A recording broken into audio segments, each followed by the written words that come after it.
Hola, ¿qué tal? Muy buen día. Bienvenido a Comunidad Será. Nosotros somos una comunidad que hace tiempo tomó la decisión de alejarse de todas las tradiciones que generación tras generación hemos venido heredando. Y bueno, si tú has tenido oportunidad de escuchar algunos de nuestros estudios, seguramente ya te habrás dado cuenta que nuestros estudios son completamente diferentes a lo que habitualmente tú escuchas en alguna de las religiones modernas. Sí, nosotros somos muy atípicos en ese aspecto. Para comenzar, nosotros somos completamente escriturales, no creemos nada que esté fuera de la Biblia. Todo debe de contar con un complemento completamente bíblico. Y bueno, estamos aquí de regreso, estamos metidos en el estudio de Levítico, vamos a estudiar el día de hoy el capítulo número 25. Así es que te voy a pedir de favor que vayas buscando en tu Biblia el capítulo número 25 de Levítico. Hoy en día pues estamos un poco aislados, hemos sido invitados a estar en nuestras casas, cosa que puede ser realmente muy buena y muy productiva si es que no dejamos de pensar en aquello que realmente valga la pena. Si nosotros nos encerramos para ver telenovelas o para ver series de televisión, pues es lo mismo que estés adentro o que estés afuera. Y al terminar este estudio, tú te vas a dar cuenta que realmente da lo mismo que estés aislado o que no estés aislado si es que realmente no entiendes lo que está sucediendo. Por supuesto que yo hago la invitación a que las personas con responsabilidad se mantengan dentro de sus casas y sigan las instrucciones que las autoridades sanitarias están dando en este momento para que eliminen en la medida de lo posible, eliminen la posibilidad de algún contagio. Pero bueno, hoy en día el mundo es completamente diferente con respecto a cómo lo fue en el último de nuestros estudios. Sí, el mundo ha cambiado de muchas maneras. Por ese motivo, aunque no soy muy partidario de usar este micrófono para hablar de cosas diferentes a lo que está escrito en la Biblia, hoy me siento obligado a hacerlo. No pretendo, por eso, sustituir el estudio bíblico destinado para hoy. Solo quiero externar mi punto de vista. Hasta este momento, Dios no me ha permitido discernir la situación actual, al menos no con la claridad que amerita el caso. Por eso me veo obligado a realizar la típica aclaración que también hacía Pablo cuando esto le sucedía, porque sí, Pablo era humano y también le pasaban estas cosas. ¿Qué era lo que él decía cuando se encontraba en algo como esto? Él usaba una frase que decía, hablo como hombre. Esta era una frase que Pablo decía cuando no contaba con el ancla escritural para tal o cual razonamiento. No quiero decir por esto que lo que estás a punto de escuchar no está agarrado de la Escritura. Claro que lo está. Pero al menos yo me encuentro a la expectativa, esperando que Dios revele cuál es el propósito de todo lo que está sucediendo en el mundo. Y eso solo lo podremos discernir si no apartamos nuestra mirada de la Torá, de la palabra de Dios, la palabra del Eterno, la esencia de Jesús y de sus enseñanzas. Además, contamos con todo lo que encontramos en el Nuevo Testamento, que no es otra cosa sino la Torá revelada tanto por Jesús como por sus discípulos. No pretendas entender lo que sucede estudiando solamente el Apocalipsis. Eso es lo que hacen aquellos que son sorprendidos con sus lámparas vacías, como una referencia metafórica a la parábola de las 10 vírgenes. Así como hoy, de repente, todos se convierten en expertos epidemiólogos, así también todos se convierten en expertos apocalípticos, aunque nunca se hayan tomado el tiempo de meditar alrededor de la Torá. Por este motivo, de la misma manera que las noticias falsas generan desinformación y pánico, así también las malas interpretaciones bíblicas generan lo mismo. Pero, ¿qué acaso no decimos tener confianza en las promesas del Eterno? Solo ten muy presente que en el camino de la justicia está la vida eterna, y en sus caminos no está la muerte. Quizás sí esté la muerte en este mundo, pero no aquella que es definitiva, porque si así fuera, Entonces, ¿por qué tenemos la promesa de la resurrección? Tenemos promesas y destinatarios para esas promesas. Israel. Israel es el grupo de personas que se aferran a Dios esperando una bendición, sin importar las luchas que tengan que hacer tanto con aquellos que se burlan y los critican, como con su propia tendencia a hacer lo malo. Son ellos los destinatarios de las promesas. Es a ese pueblo, el pueblo de Dios, al que Jesús siempre exhortó a esforzarse por entrar al reino, a costa incluso de su propia vida en este mundo. Agonicen esforzándose para entrar al reino. Luchen no contra carne ni sangre, porque nuestras batallas son completamente espirituales. Hemos sido llamados para corregir el error que hace miles de años cometió la especie humana cuando decidió desobedecer a Dios. Ellos, una vez que tomaron la decisión de discutir con Dios con respecto a lo que era mejor para ellos, comiendo del árbol del conocimiento del bien y del mal, fueron expulsados del Edén para evitar que comieran del árbol de la vida. En cambio, Jesús ofrece a todo aquel que venciere justo lo contrario. Él nos dice que nos dará del árbol de la vida, el cual está en medio del paraíso de Dios. Esto tú lo lees en Apocalipsis 2:7. Sin duda, el galardón es grandioso, pero esto requiere que nosotros amemos a Dios con todo nuestro corazón, con toda nuestra alma y con todas nuestras fuerzas. Y nunca olvides que amar a Dios no solo es decir, sí, lo amo, sino que es acompañar esa declaración con acciones concretas que no dejen lugar a dudas, con obediencia a todos sus preceptos, a todos, no solo a los que me acomodan, no solo a los que me hacen sentir bien, no solo a aquellos que pues este sí me funciona, pero este no me funciona. Hoy se habla de una epidemia, sí, una epidemia, y por cuanto esta epidemia es a nivel mundial, recibe el nombre de pandemia. Así pues, tenemos una pandemia que ha desencadenado eventos extraños e incluso sospechosos. Existen un sinfín de teorías conspiratorias que circulan por el Internet, así como también existe la contraparte. Hay personas que opinan que este virus fue creado en un laboratorio y puesto en circulación persiguiendo el control poblacional. Hay otros que opinan que el virus proviene de animales silvestres consumidos como comida en la República Popular China. En cualquiera de los casos, ambas posibilidades son completamente desaprobadas por la palabra de Dios. Eso es lo que dice la Biblia, no yo. Es la Biblia la que enfatiza que no debes comer de ciertos animales.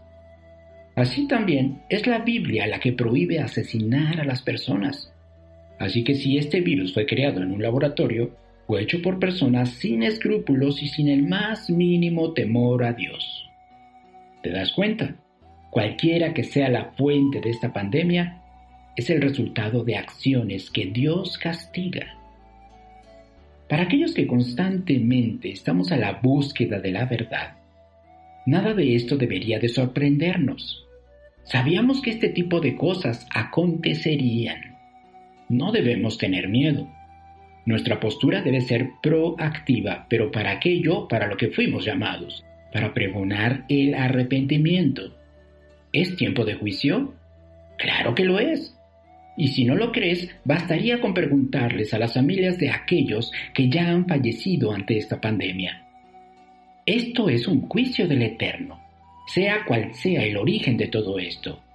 Es Dios el que tiene el control, incluso si existiera un supuesto grupo de poder que domina el mundo y que decide acabar con la vida de miles de personas, aún así Dios tiene el control. Es lo mismo que le pasó a Faraón. Él creía tener el poder sobre los hebreos. ¿Y qué le dijo Dios? A la verdad, yo te he puesto para mostrar en ti mi poder y para que mi nombre sea anunciado en toda la tierra. Resulta curioso que estas fueran las palabras del Eterno justo antes de enviar la 7ª plaga. Al único que debemos temer es a Dios. Y siempre que escuchemos la frase temor a Dios, no significa que tenemos que apanicarnos como hoy la gente lo hace ante un virus. Temer a Dios es estar en la misma sintonía que Él en cuanto a sus preceptos. Temer a Dios es aborrecer el desacato hacia sus estatutos y sus ordenanzas. No implica un terror irracional, sino una obediencia consciente. No obedecemos como esclavos, como autómatas. Obedecemos siendo persuadidos de que la voluntad del Eterno siempre será lo mejor para nosotros. Así, no temas a un virus. Mejor obedece al Eterno. Hoy el mundo da instrucciones para evitar la propagación del contagio. Lávate las manos, no salgas de casa, no saludes de mano ni des besos, evita el contacto humano y desinfecta todo lo que tocas. Ninguna de esas instrucciones dice obedece a Dios, ama a tu prójimo. Aún ante una situación como estas, es difícil que el mundo aprecie la realidad de las cosas. De hecho, reaccionan haciendo lo contrario. ¿Amar a mi prójimo? Primero voy y vacío el supermercado. Al fin y al cabo yo tengo dinero. Que sufran los pobres. Yo no. A mí no me agarran desprevenido. ¿Te has puesto a pensar que por personas como tú se ocasiona un desabasto? Hay personas que viven al día y que por lo tanto no pueden comprar despensa para 1 o 2 meses. Lo cierto es que estamos pagando una factura que debía haberse pagado desde hace tiempo. Por eso yo te digo, primero obedece los mandamientos de Dios tal como decía Jesús y después sigue las instrucciones para evitar el contagio. Pero si todo esto lo tengo muy claro, entonces ¿qué es aquello de lo que estoy a la expectativa? Bueno, yo creo que esta historia apenas está comenzando, hermano.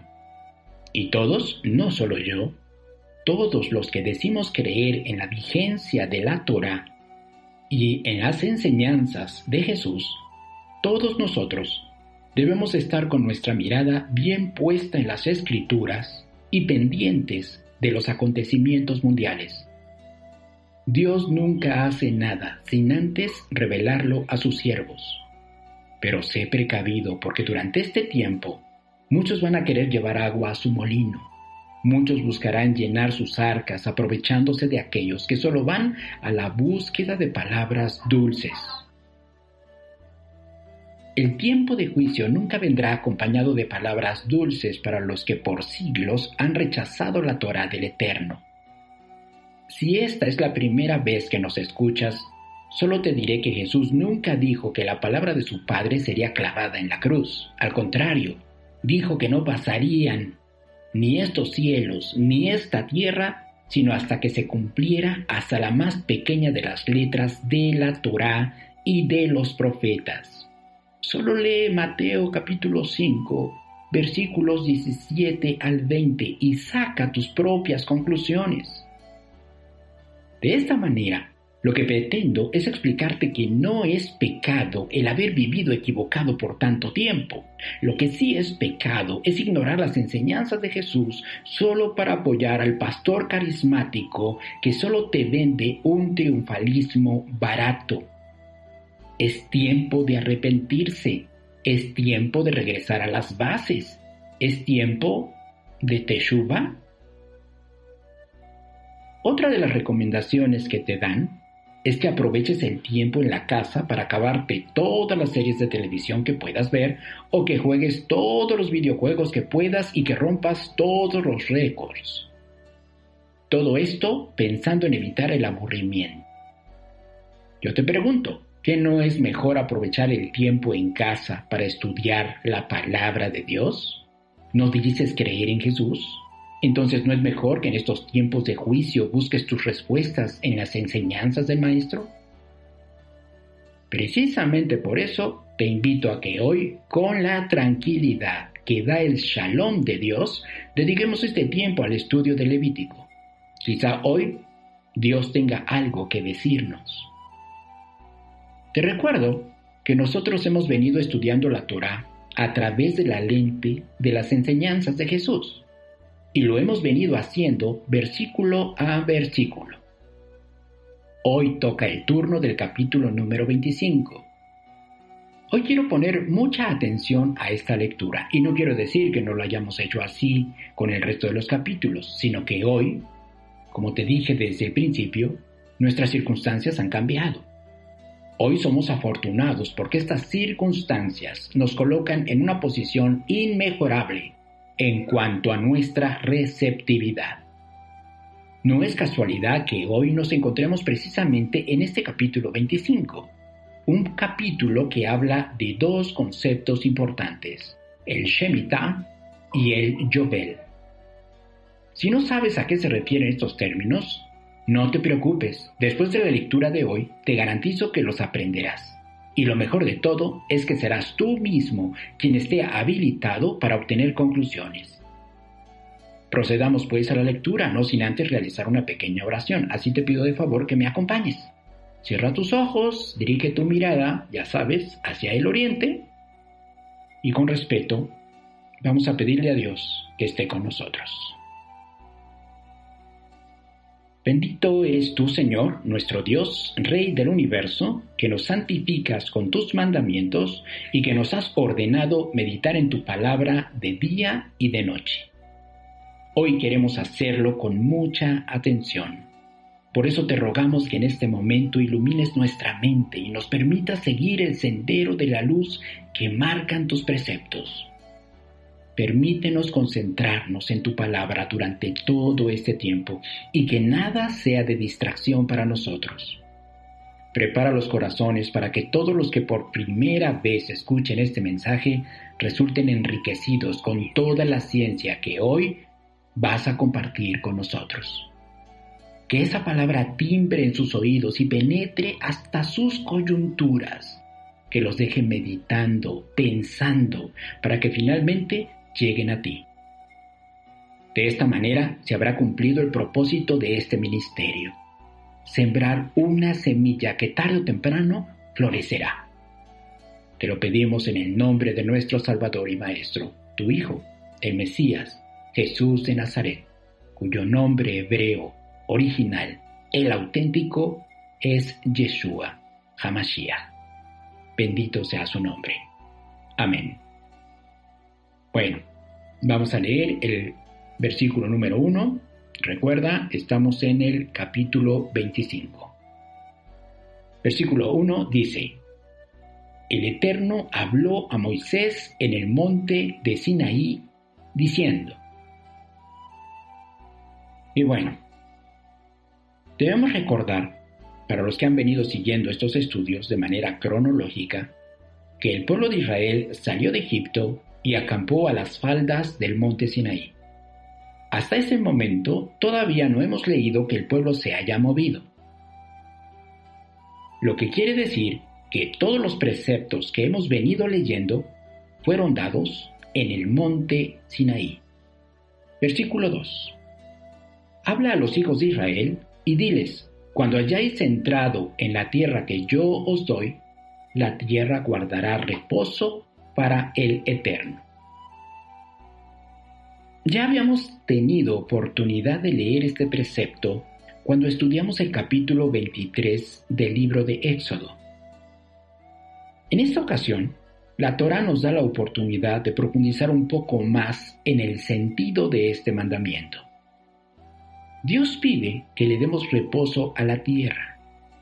La palabra hebrea que la Escritura usa no es reposo, porque la Biblia originalmente no fue escrita en español, sino en hebreo.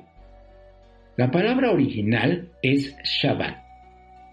Llama la atención que este versículo 2 diga que la tierra guardará reposo para el Eterno, es decir, la tierra guardará Shabbat para el Eterno. En cierto sentido, esto es lo mismo que hacemos cuando guardamos reposo el séptimo día de cada semana. Cada que cesamos de todos nuestros afanes para dedicarnos a nuestra familia, siempre poniendo en el centro de ella a Dios. Si lo hacemos así, estamos reposando para Dios. La mejor manera de alejarnos del caos de la vida moderna es recogernos junto con nuestra esposa e hijos y comenzar a platicar acerca de las maravillas de Dios. Solo así conservaremos la cordura en medio de un mundo que parece haber perdido la brújula.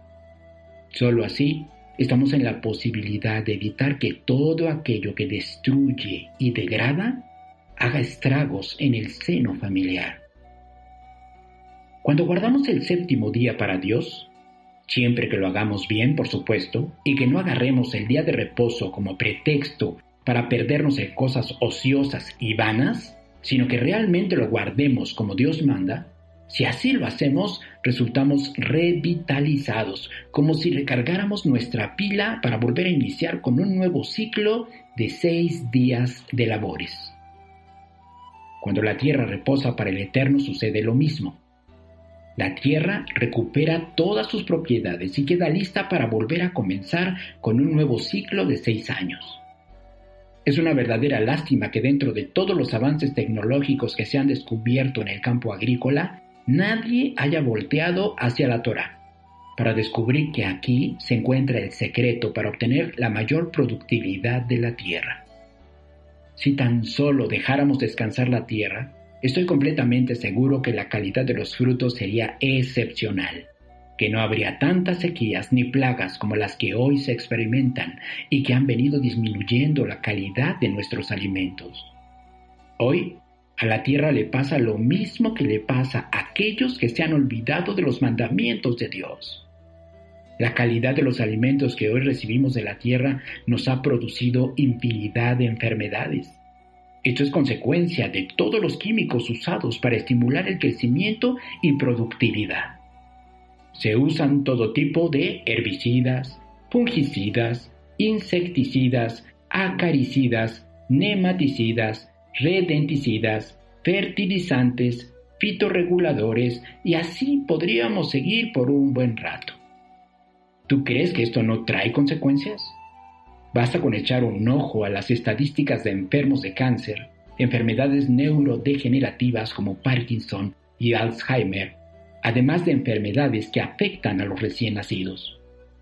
De la misma manera que una tierra que no reposa produce enfermedades, así también un hombre que no guarda el séptimo día no solo está enfermo espiritualmente hablando, sino que se convierte en una fuente de contagio que produce más enfermos. Yo escribí este estudio hace poco más de un mes, y resulta interesante que hoy que lo leo, salten las palabras enfermos y contagios. No pierdas de vista el contexto. Es Dios quien pide que le demos reposo a la tierra. Habla del Shabbat de la tierra, que está ligado al Shabbat de los hombres. Nuestro Maestro, Jesús, siempre guardó el día de reposo. Su tarea fue enseñarnos la manera correcta de hacerlo. Además, Jesús siempre realizó la comparación entre una tierra fértil y un corazón preparado para recibir la semilla de la palabra de Dios. Si la tierra es fértil, es porque es una tierra que reposa para el Eterno, ¿no? Así también, si un hombre es tierra fértil, ¿por qué crees que sea? Pues porque reposa para el Eterno también. Además, no podemos olvidar que el reposo, es decir, el Shabbat, es una manera en la que nosotros damos testimonio de que Dios es el creador del universo, además de ser una señal entre su pueblo, es decir, entre sus hijos y Él. Cuando la gente se abstiene de realizar trabajo agrícola durante el séptimo año, la tierra misma da testimonio que Dios es su creador. Pero para que eso suceda, somos nosotros los que primero debemos estar en el Shalom del Shabbat, para después poder dejar descansar a la tierra. Nunca olvides que el cuarto de los 10 mandamientos es no hacer obra alguna en el séptimo día. Ahora, Dios pide que dejemos descansar la tierra. Ambos mandamientos son uno solo. Versículo 3. 6 años sembrarás tu tierra, y 6 años podarás tu viña, y recogerás sus frutos. Pero el séptimo año La tierra tendrá descanso, reposo para el Eterno. No sembrarás tu tierra, ni podarás tu viña. Lo que de suyo naciere en tu tierra segada, no lo segarás, y las uvas de tu viñedo no vendimiarás. Año de reposo será para la tierra. La prohibición en cuanto a no segar tiene que ver con que la persona dueña de la tierra no podía actuar como tal, es decir, que no podía segar la tierra para almacenar su fruto como si fuera el dueño de ella. Lo que sí podía hacer es tomar del fruto de la tierra para alimentarse él y alimentar a su familia. Esto significa que la tierra debía dejar de ser trabajada. Era como si la tierra regresara a su dueño original. ¿Quién es el dueño de toda la tierra? Para todos los que creemos en el Dios de Israel, no dudamos en absoluto en cuanto a esta respuesta. Dios es el dueño de toda la tierra. De esta forma, la tierra regresa a Dios durante el año sabático. Por otro lado, tengo que decirte que para Dios existen 7, que nosotros hemos llamado semanas, pero para Dios son 7. Y aquí, muy probablemente, se te revelará el misterio del número 7. Para Dios hay 7 integrados por días, por años e incluso por milenios. La semana tiene 7 días. Durante 6 días trabajamos, pero el día séptimo regresamos al Eterno. Así también, la tierra debía ser trabajada durante 6 años, pero el año séptimo la tierra debía regresar al Eterno. Por último, durante 6 milenios, la creación ha sido trabajada por el Mesías, para que finalmente regresemos al Eterno en el séptimo milenio. Esto se pone interesante, ¿no crees? Vamos a seguir leyendo. Versículo 6. Mas el descanso de la tierra te dará para comer a ti, a tu siervo, a tu sierva, a tu criado y a tu extranjero que morare contigo. La tierra era comunitaria por cuanto regresaba al Eterno. Todos podían participar de sus frutos, pero nadie debía trabajarla. Versículo 7. Y a tu animal y a la bestia que hubiere en tu tierra será todo el fruto de ella para comer. Trata de imaginar la enorme bendición que toda la humanidad recibiría si este mandamiento se aplicara. Pero no, siempre somos dados a cuestionar los mandamientos de Dios. ¿De qué vamos a vivir? ¿Cómo vamos a subsistir? ¿Qué voy a hacer durante un año?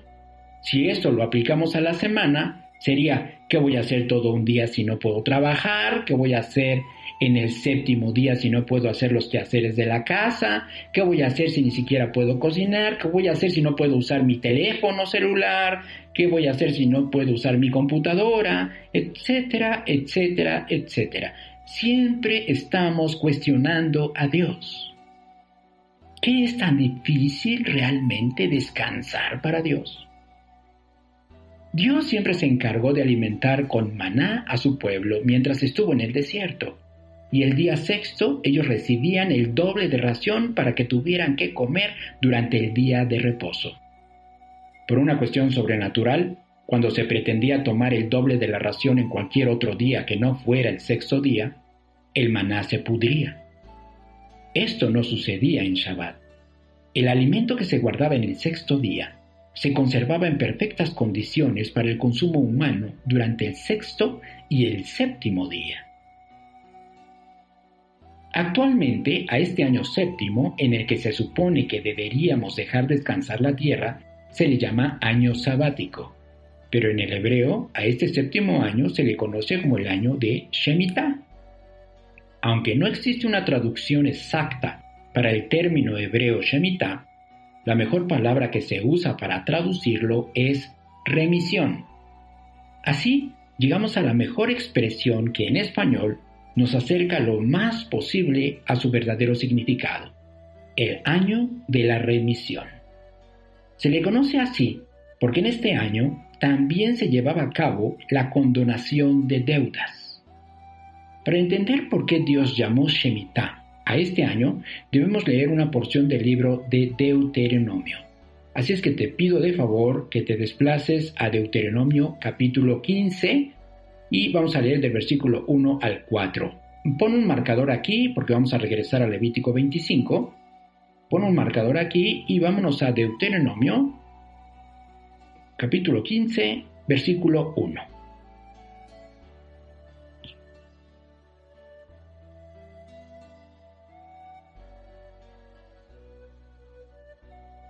Deuteronomio capítulo 15, versículo 1, dice de la siguiente forma: Cada 7 años harás remisión, y esta es la manera de la remisión. Perdonará a su deudor todo aquel que hizo empréstito de su mano, con el cual obligó a su prójimo. No lo demandará más a su prójimo o a su hermano, porque es pregonada la remisión del Eterno.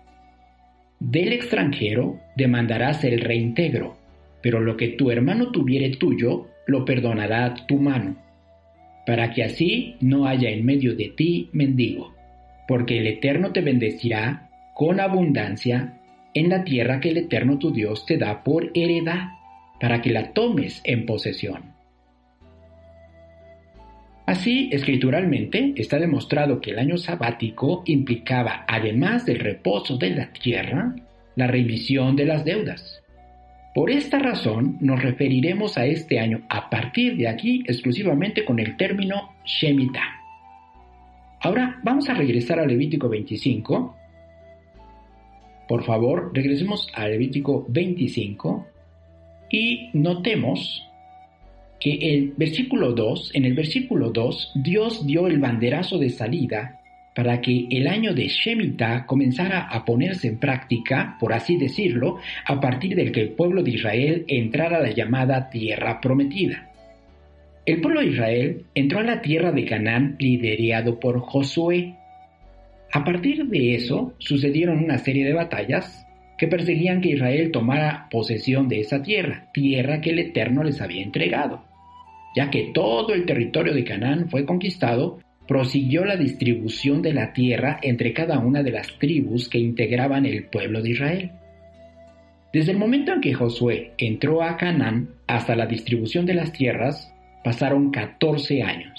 Esto quiere decir que el primer año en que el pueblo de Israel respetó el Shemitah fue 21 años después de su entrada a Canaán.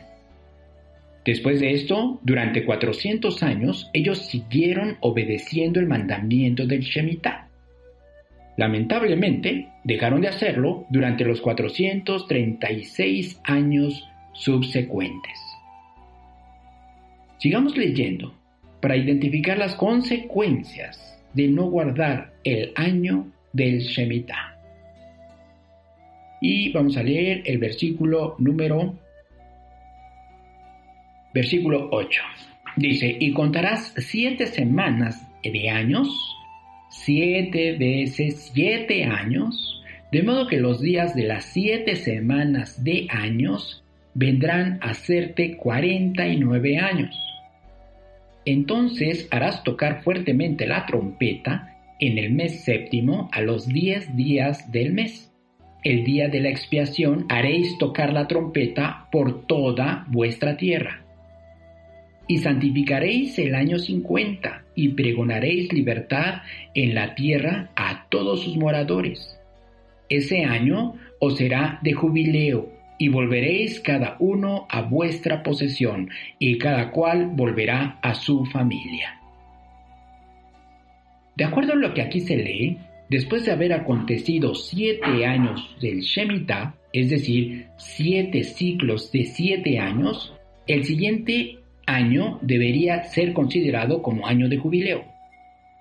En hebreo, la palabra jubileo es la palabra Yobel. El Yobel debía ser proclamado en el día de Yom Kippur. Eso significa que solamente en el Yom Kippur, que no es otra cosa sino el día de la expiación, también conocido como el día del perdón, cuando esta celebración coincidía con el año del jubileo, entonces debía hacerse tocar el shofar. Hoy en día se ha perdido el cómputo del Yobel. No sabemos cuándo es jubileo. Por lo tanto, se ha tomado la decisión de tocar el shofar todos los años en el día del Yom Kippur. Los eventos importantes se proclaman a partir de su comienzo. ¿Por qué no proclamar el Yobel el 1 de Tishri, que marca el inicio del 7º mes hebreo? ¿Por qué hacerlo 10 días después? Recordemos que el 1 de Tishri se toca el shofar todos los años para celebrar el Yom Teruah.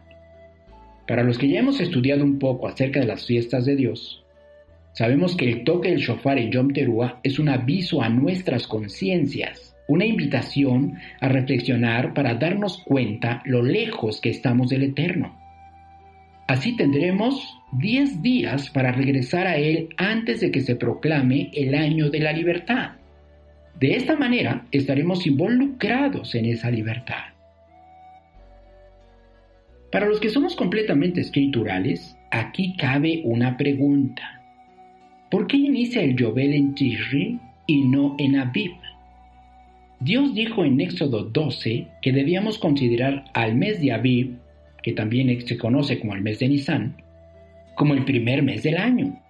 Entonces, ¿por qué Yobel comienza en Tishri? La respuesta a esta pregunta se ubica en la posición ordinal del mes de Tishri. El mes de Tishri es el 7º mes. De esta manera, tiene sentido que tanto Shemitah como Yobel, que representan combinaciones de 7, comiencen en el 7º mes.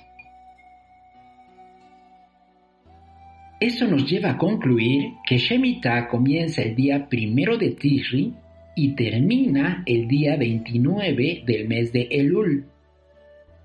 En el caso del Yobel, este comienza también el día 1 de Tishri, pero los esclavos son liberados hasta el día 10 de Tishri, terminando también el día 29 de Elul.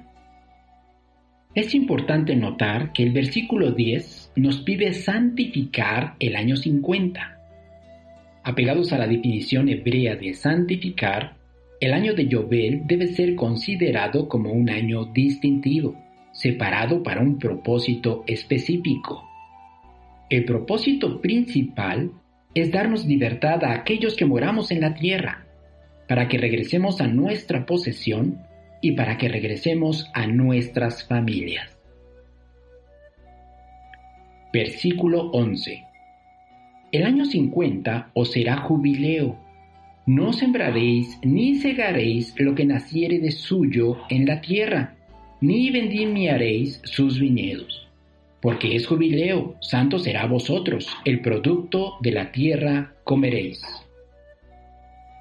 Esto quiere decir que una vez cada 50 años, habría 2 años consecutivos, el Shemitah y el Yobel, en donde la tierra debía dejarse descansar, pudiendo comer del fruto de la tierra, pero no del fruto que es el resultado del esfuerzo humano, sino de la providencia divina. Versículo 13. En este año de jubileo volveréis cada uno a vuestra posesión, y cuando vendiereis algo a vuestro prójimo, o comprareis de mano de vuestro prójimo, no engañe ninguno a su hermano. Este mandamiento en cuanto a no engañar al prójimo en cualesquiera de los posibles negocios de compra o de venta, se hace en el marco del año del jubileo. Es decir, cuando una persona vendía su tierra, lo hacía consciente de que esa tierra regresaría a sus manos durante el jubileo. Versículo 15. Conforme al número de los años después del jubileo, comprarás de tu prójimo. Conforme al número de los años de los frutos, te venderá él a ti. Cuanto mayor fuere el número de los años, aumentarás el precio, y cuanto menor fuere el número, disminuirás el precio, porque según el número de las cosechas, te venderá él. Y no engañe ninguno a su prójimo.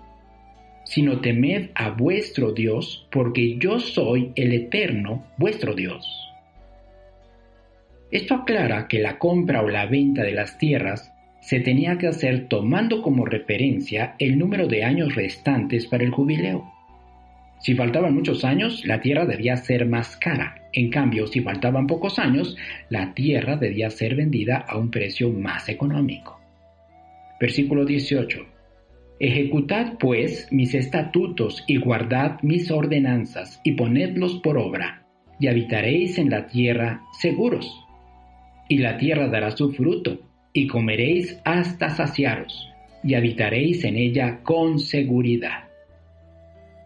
Dios complementará esta promesa en el capítulo 26 de este mismo libro de Levítico, promesa que sería accesible para todos aquellos que guardaran tanto el año del Shemitah como el de Yobel. Versículo 20. Y si dijereis, ¿qué comeremos el séptimo año? He aquí no hemos de sembrar, ni hemos de recoger nuestros frutos. Entonces yo os enviaré mi bendición el sexto año, y ella hará que haya fruto por 3 años. Y sembraréis el año octavo, y comeréis del fruto añejo hasta el año noveno, hasta que venga su fruto, comeréis del añejo. Hay una diferencia aquí con respecto a su paralelo con el suministro de maná. En Éxodo capítulo 16, versículos 19 al 30, se narra la manera en la que Dios proveía al pueblo de Israel con una doble porción de maná durante el sexto día, para que de esta manera ellos tuvieran alimento durante el día de reposo. Sin embargo, notemos que en estos 3 últimos versículos que acabamos de leer, no se dice que Dios enviaría una doble o una triple porción de las cosechas para subsistir durante el año de Shemitah o jubileo, sino que lo que dice es que enviaría su bendición. Con esta bendición del Eterno, la misma cosecha que se recogía todos los años sería recogida en el año previo al Shemitah. Es decir, no sería una doble o una triple porción, sino que se dice que sería la misma cosecha la que serviría para que el pueblo de Israel se alimentara por 3 años. Estos 3 años son el séptimo, el octavo y el noveno. Porque si los agricultores no podían sembrar durante el séptimo, entonces lo harían hasta el octavo, no teniendo la cosecha del octavo, sino hasta ya casi comenzar el año noveno. Vaya que sí, estamos hablando de una gran bendición, manifestada de una manera completamente sobrenatural. Viene a mi cabeza el milagro que nuestro maestro realizó cuando alimentó a tantas y tantas personas con tan solo unos cuantos panes y unos cuantos peces. Este milagro que Dios presenta durante el año del Shemitah y el jubileo cuando estaban juntos es un milagro superlativo comparado con el milagro de Jesús cuando alimentó a los 5,000.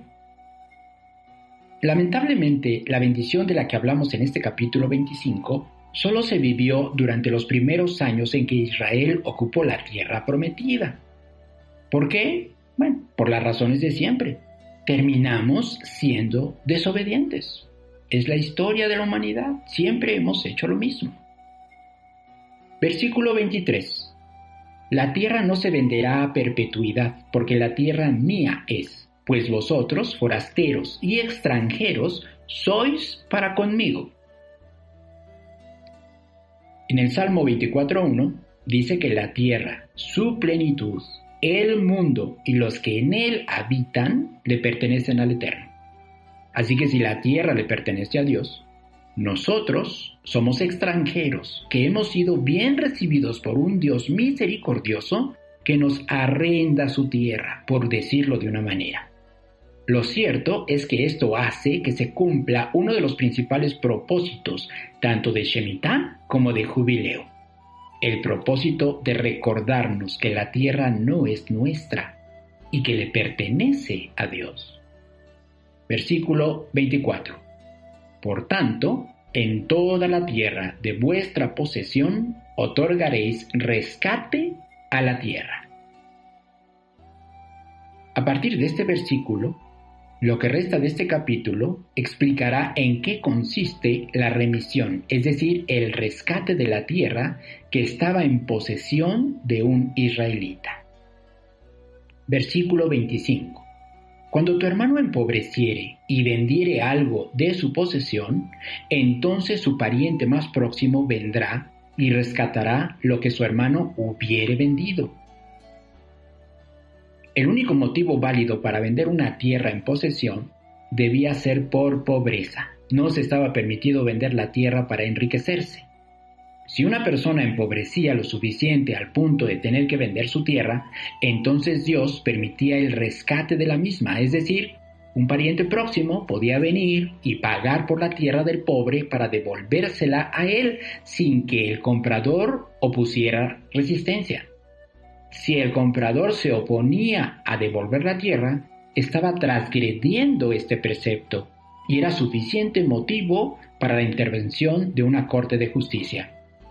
Pero ¿qué sucedía si el pobre no tenía ningún pariente próximo con la capacidad de rescatar su tierra? Vamos a leer. Versículo 26. Y cuando el hombre no tuviere rescatador y consiguiere lo suficiente para el rescate, entonces contará los años desde que vendió y pagará lo que quedare al varón a quien vendió y volverá a su posesión. Como podemos darnos cuenta, el dueño original de la tierra podía conseguir el dinero suficiente para el rescate de su tierra y no estaba obligado a pagar por la tierra el mismo precio al que se le vendió, sino que se debía descontar del precio los años que la tierra ya había producido, es decir, el número de las cosechas que la tierra ya había entregado. ¿Y qué sucedía si no había pariente capaz de rescatar la tierra, pero tampoco hubiera conseguido el dinero suficiente para redimirla? Versículo 28. Mas si no consiguiere lo suficiente para que se la devuelvan, lo que vendió estará en poder del que lo compró hasta el año del jubileo, y al jubileo saldrá y él volverá a su posesión. Démonos cuenta que jubileo implicaba el regreso de las posesiones a los dueños originales. Versículo 29. El varón que vendiere casa de habitación en ciudad amurallada tendrá facultad de redimirla hasta el término de 1 año desde la venta. 1 año será el término de poderse redimir. Y si no fuera rescatada dentro de 1 año entero, la casa que estuviere en la ciudad amurallada quedará para siempre en poder de aquel que la compró y para sus descendientes. No saldrá en el jubileo. Una ciudad amurallada era una ciudad que se encontraba rodeada de una muralla. No todas las ciudades estaban dentro de grandes muros. Cuando Josué inició la conquista de la tierra de Canaán, se encontró con varias de estas ciudades. Así, cuando la conquista quedó concluida, muchos israelitas terminaron siendo propietarios de casas rodeadas de grandes muros. Como acabamos de leer, si una persona que poseía una casa dentro de este tipo de ciudades decidía venderla, esta persona contaba con un plazo predeterminado para rescatarla. Solamente disponía de 1 año.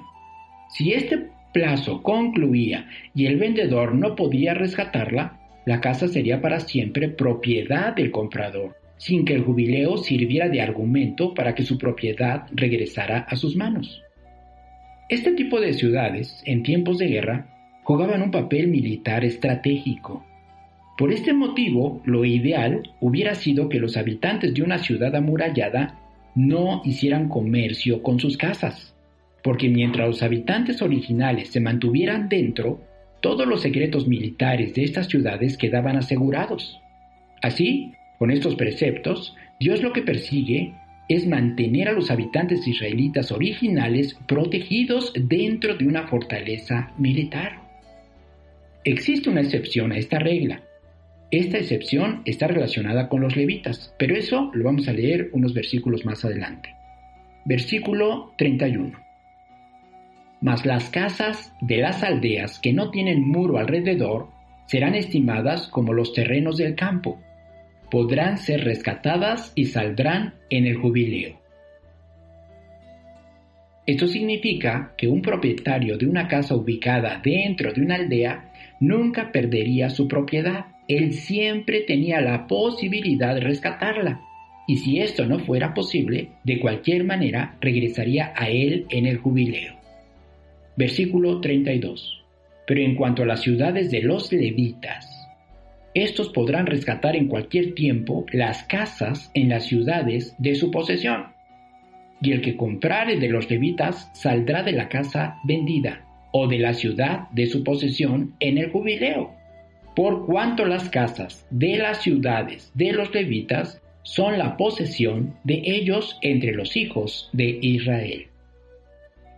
Como ya se había comentado, las propiedades de los levitas siempre regresaban a ellos, ya sea por rescate o por la llegada del año del jubileo, sin importar si sus propietarios estaban en aldeas o dentro de ciudades amuralladas.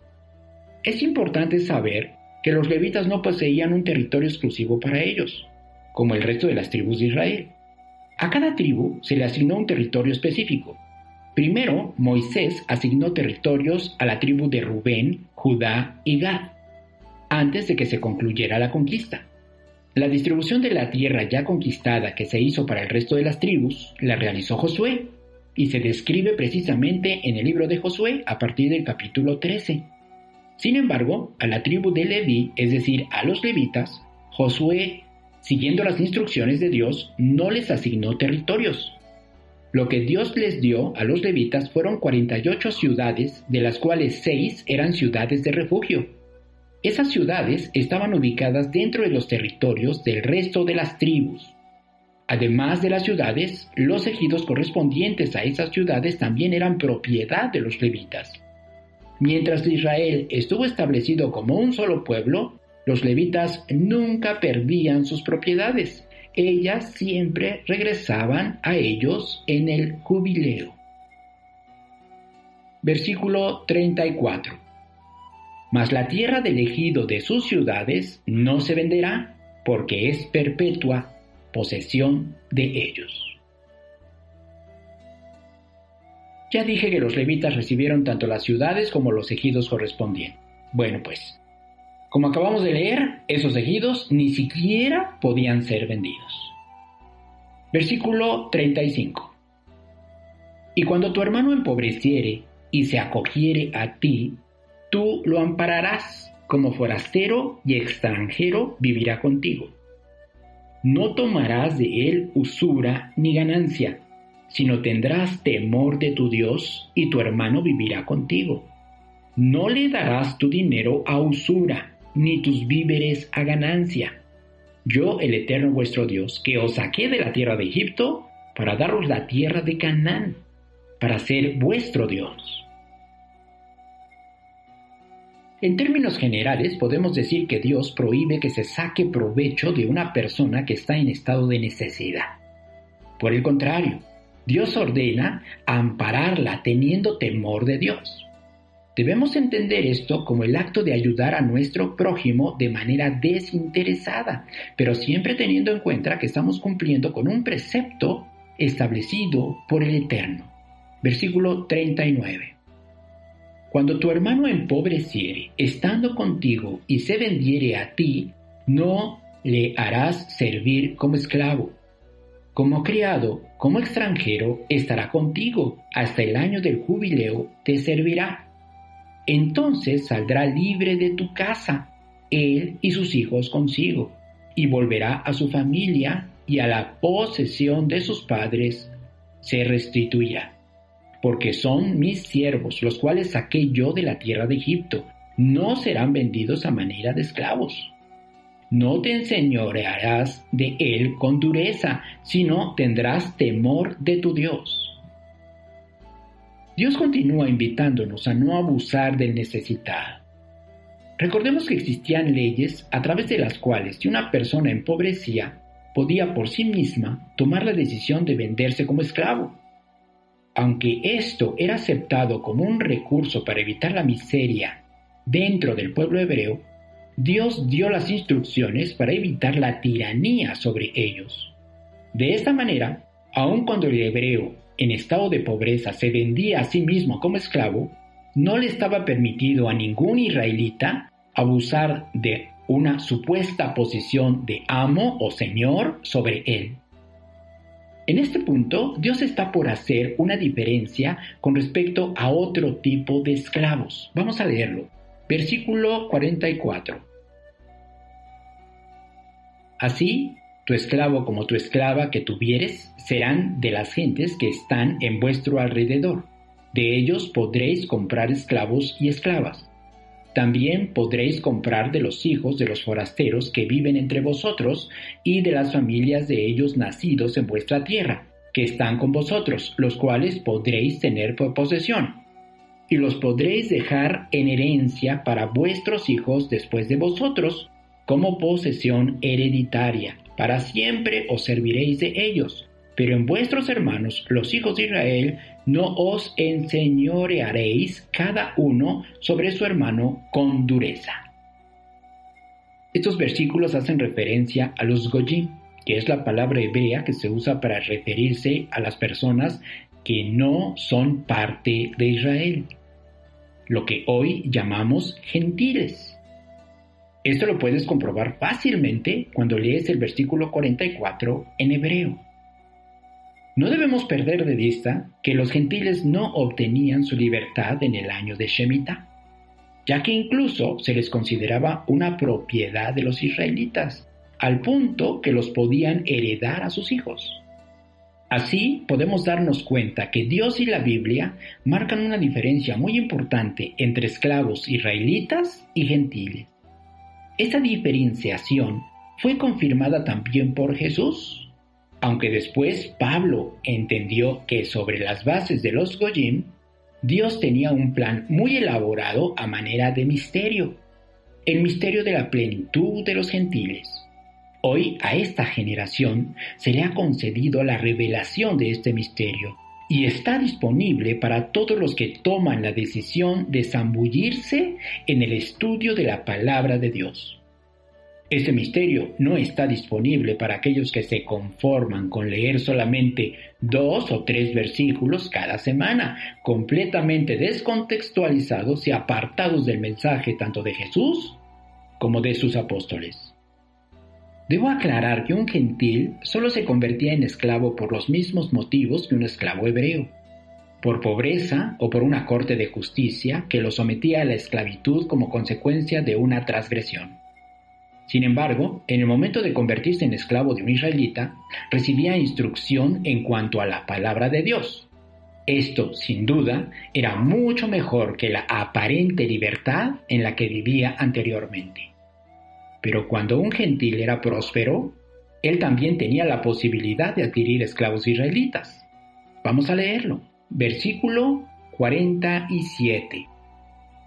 Si el forastero o el extranjero que está contigo se enriqueciere y tu hermano que está junto a él empobreciere y se vendiere al forastero o extranjero que está contigo o a alguno de la familia del extranjero, después que se hubiere vendido, podrá ser rescatado. Uno de sus hermanos lo rescatará. Notemos que estos versículos nos hablan del caso de gentiles que adquieren esclavos hebreos. Sin embargo, el versículo 47 menciona 2 tipos de gentiles: forasteros y extranjeros que habitan con el pueblo de Israel.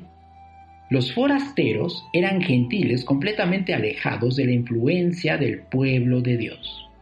En cambio, los extranjeros que habitaban con el pueblo de Israel, ellos ya habían recibido la influencia de la Torá, y por lo tanto era muy sencillo que ellos acataran los decretos de Dios en cuanto a la regulación de la esclavitud. Lo peor que le podía suceder a un hebreo era convertirse en esclavo de un gentil forastero. Versículo 49. O su tío o el hijo de su tío lo rescatará, o un pariente cercano de su familia lo rescatará. O si sus medios alcanzaren, él mismo se rescatará.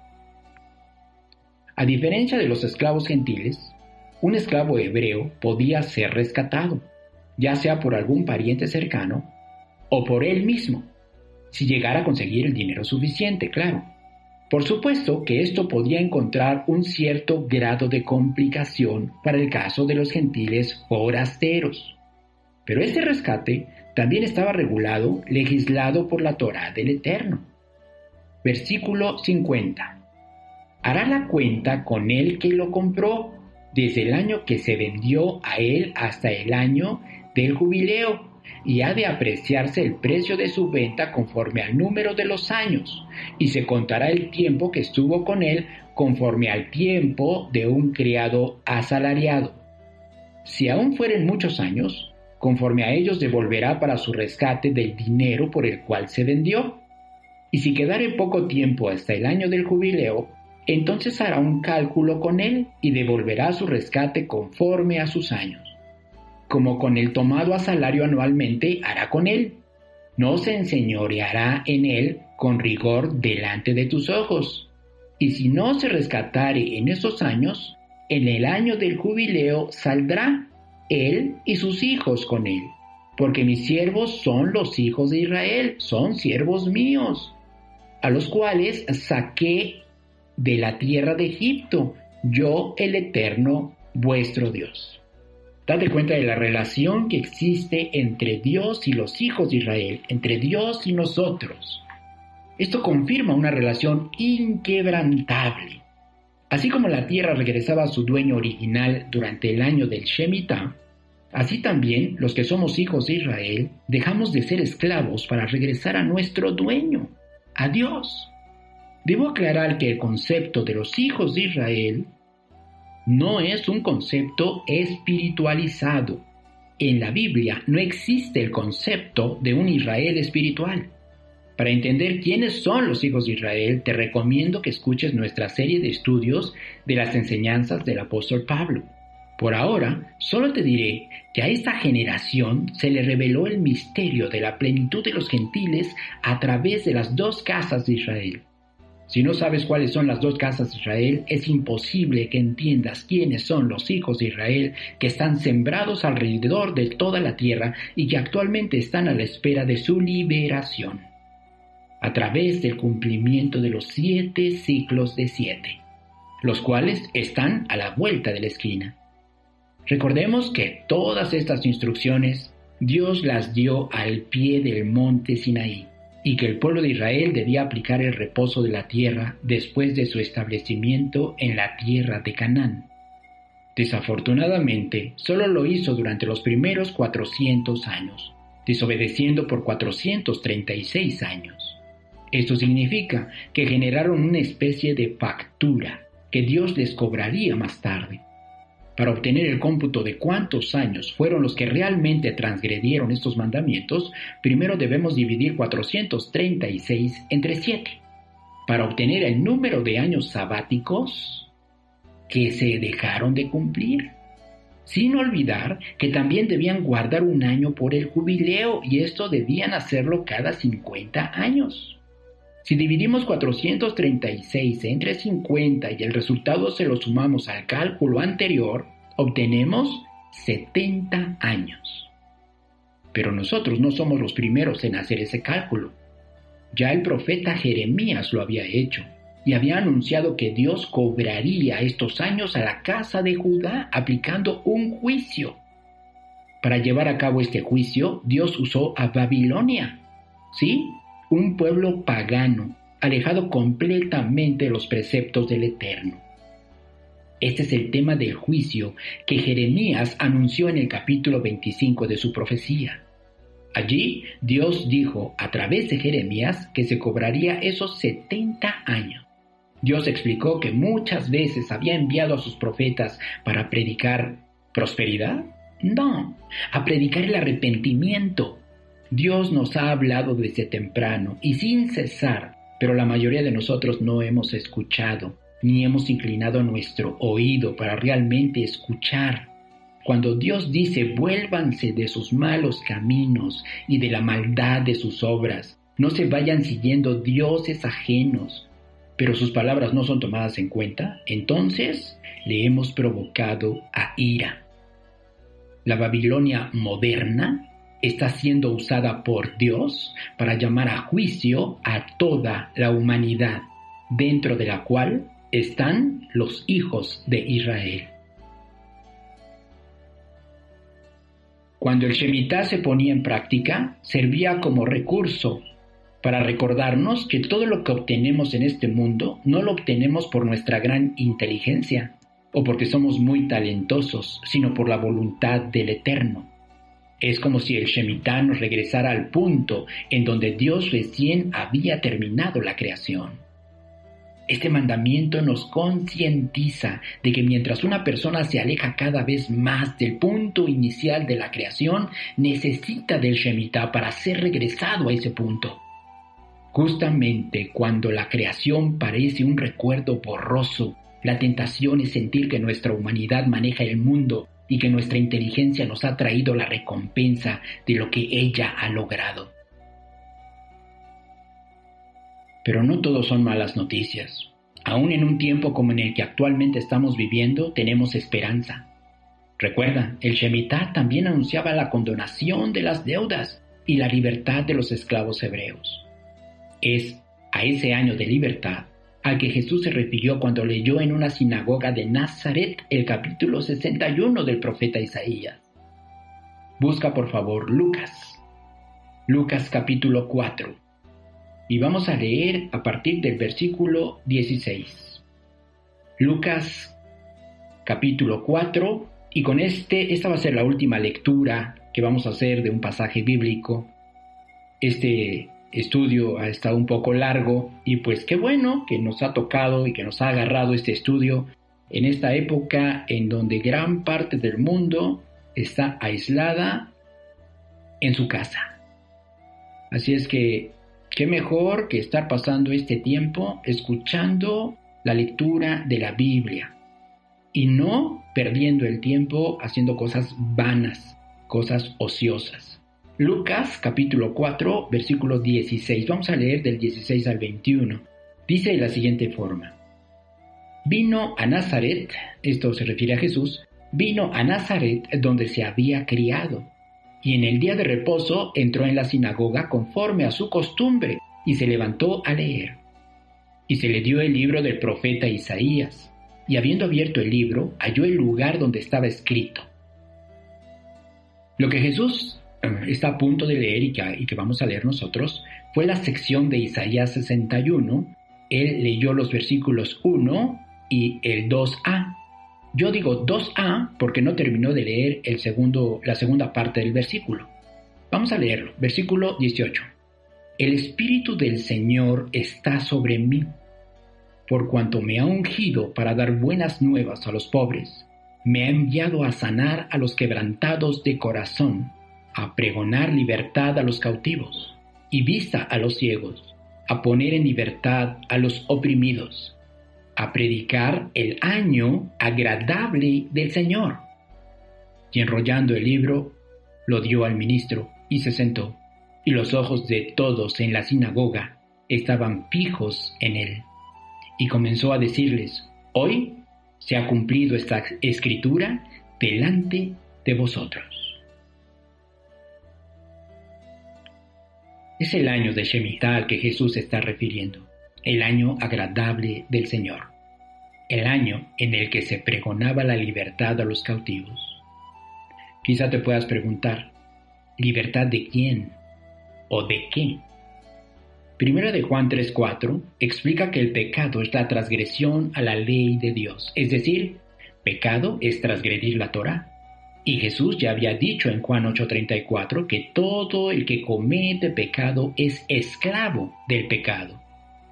Esto quiere decir que todo el que no se esfuerza por obedecer los mandamientos de Dios está viviendo bajo esclavitud. Más allá del concepto religioso de pecado, la Escritura describe al pecado como algo contrario a aquello que es funcional. Cuando observamos a Dios durante los 6 días de la creación, nos damos cuenta que después de ver ciertas facetas de su creación, Él observaba que era bueno. Es decir, Dios vio que su creación era funcional, que cumplía la función para la que fue creada. Bueno, pues el pecado es justo lo opuesto. Es aquello que es completamente disfuncional, algo que no sirve y no colabora para el sostenimiento de esta hermosa tierra que Dios hizo para nosotros. Cuando a Jesús le cuestionaron acerca de la verdad que los haría libres, le preguntaron, ¿libres de quién si no somos esclavos de nadie? Es más, somos linaje de Abraham. Estos hombres no entendieron lo que Jesús explicaba en ese entonces. La pregunta es, ¿lo entendemos ahora? Todo esto significa que aquel que es disfuncional y que por lo tanto no cumple con el propósito para el que fue creado, siempre seguirá con esa tendencia hasta encontrar su autodestrucción. Es precisamente eso lo que Jesús quiere decir cuando termina esta explicación diciendo, el esclavo no queda en casa para siempre. Pero hay una esperanza. ¿Cuál es? Encontrar la libertad y dejar de ser esclavos.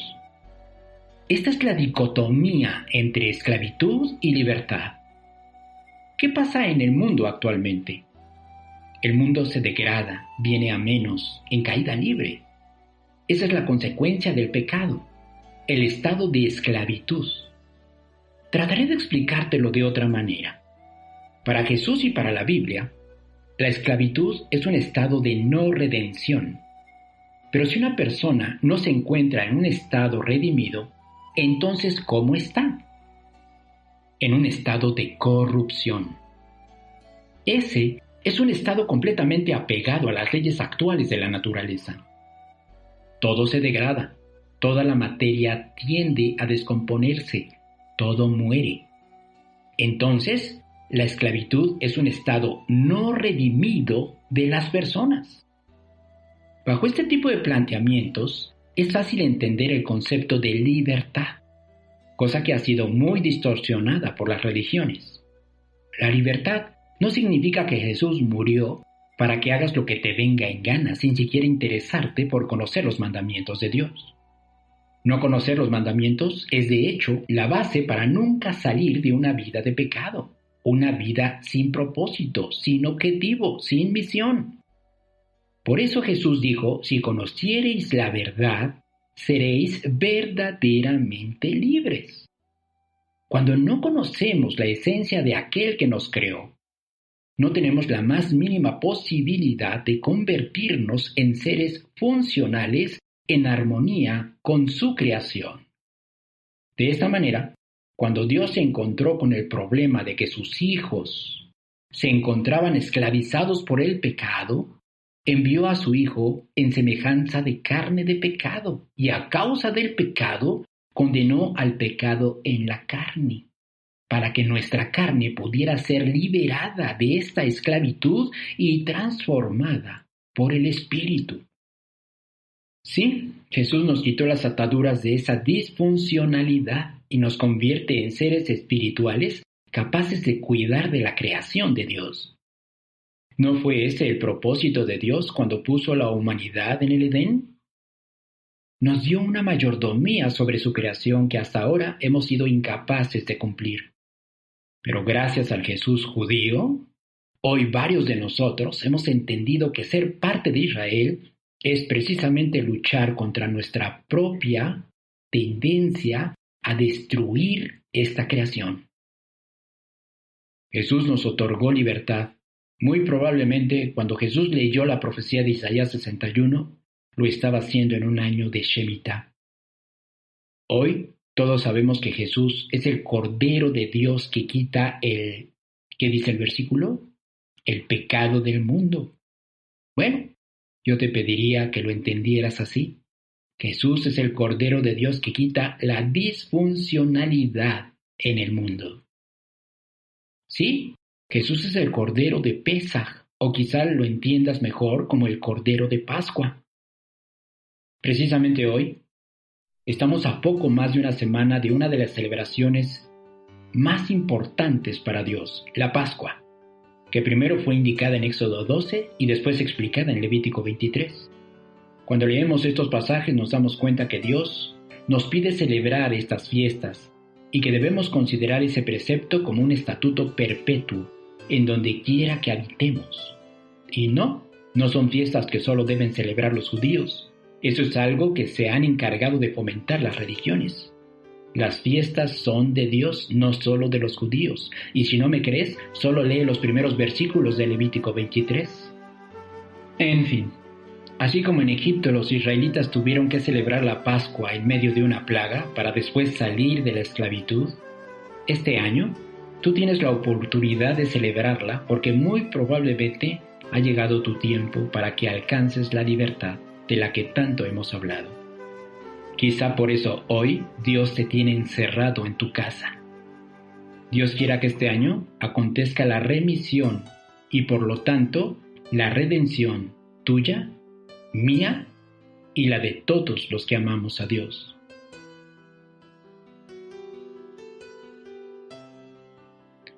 Avinu Malkeinu, Rey nuestro.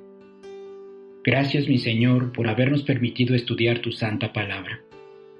Hoy entendemos por qué en este mundo la polilla y el orín corrompen, por qué nuestros cuerpos se carcomen y se manifiesta la enfermedad, por qué es que los ladrones minan y hurtan, por qué organismos tan pequeños y aparentemente insignificantes de pronto parecen destruir todo lo que el hombre ha construido.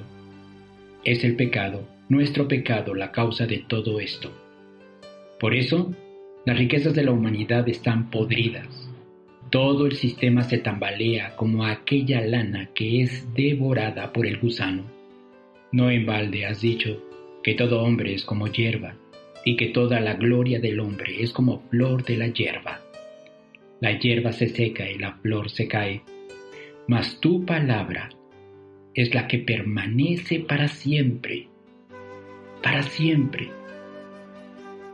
Es tu justicia, oh Dios, la que permanecerá eternamente. Por esto te rogamos que a todos los que hemos escuchado este estudio con diligencia, nos des la oportunidad de hacer tesoros en el cielo donde no se agotan. Para ello, tenemos a nuestra salvación, que permanecerá por siglos de siglos. Por esto, siempre nuestras oraciones las dirigimos hacia ti en el nombre de nuestro amado Maestro, Yeshua HaMashiach. Amén.